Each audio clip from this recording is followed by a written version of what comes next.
আসসালামু আলাইকুম। যে যেখান থেকে দেখছেন সবাইকে অসংখ্য অসংখ্য ধন্যবাদ। এই যে আপনারা দেখতে পাচ্ছেন, এটা একটা খাল। এই খালটি অবস্থিত অভয়নগর উপজেলার আমডাঙ্গা খাল হিসেবেই পরিচিত। এর উপর দিয়ে বয়ে গেছে খুলনা মহাসড়ক, আর তার উপরেই ছোট্ট একটি ব্রিজের মতো করা আছে, যেখানে সুইচ লাগানো আছে, অর্থাৎ সুইচ গেট। আমডাঙ্গা সুইচ গেট খাল বললেও অনেকেই চেনে। এর অপোজিটেই কিন্তু রেল সড়ক বয়ে গেছে, তার উপরেও ছোট্ট একটি ব্রিজ আছে।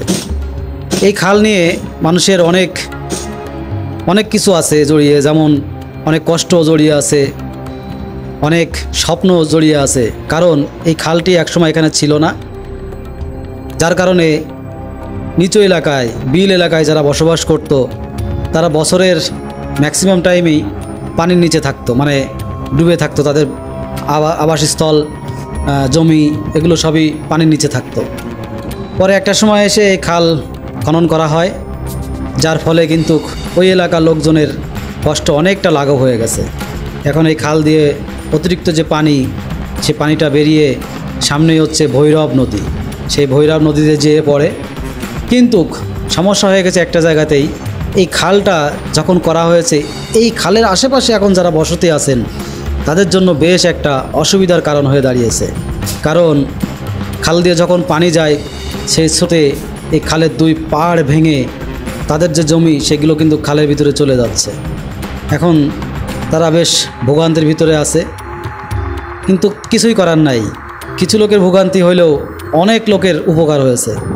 তাই হয়তোবা এদিকে কারোর হয়তো আর নজর পড়ে না, বা কেউ হয়তো নজর দেয়ও না। চিন্তা করে যে না, কিছু লোকের জন্য তো আর অনেক লোকের ক্ষতি করা যাবে না।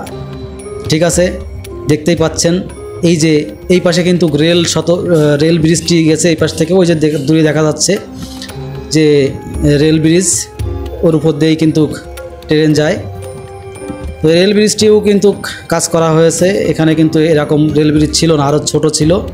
পরবর্তীতে এটা বড় করে করা হয়েছে।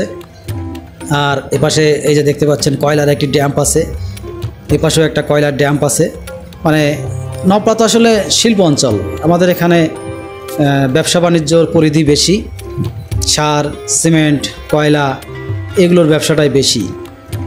আর এই খালে এখন তো পানি অল্প, যখন বর্ষাকাল থাকে প্রচুর আকারে পানি যায় এবং প্রচুর মাছ হয়। আর এই এলাকার মৎস্য যারা শিকারী আছে, তারা জাল দিয়ে, বড়শি দিয়ে কিন্তু মাছ শিকার করে।